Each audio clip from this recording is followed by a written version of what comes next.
Hello, welcome to my YouTube channel আগন্তুক। Hello বন্ধুরা, আজকে চলে এসেছি তোমাদের জন্য নতুন আর একটা টপিকস নিয়ে। দেখো, আজকে টপিকস হলো রচনা। তোমাদের পরীক্ষায় বাংলাতে তৃতীয় পর্যায়ক্রমিক মূল্যায়নে অবশ্যই একটা রচনা থাকবে।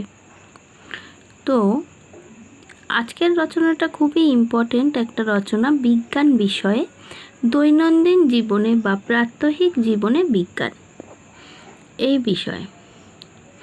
তো এই রচনাটা যদি তোমাদের পড়ে, প্রথমে তোমরা ভূমিকা লিখে নেবে, ঠিক আছে? তারপরে পয়েন্টস করবে, দেখো, ব্যবহারিক জীবনে বিজ্ঞান,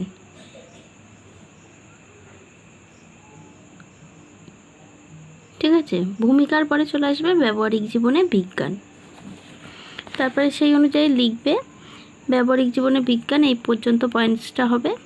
তারপরে পয়েন্টস করবে শরীর স্বাস্থ্য ও চিকিৎসায় বিজ্ঞান।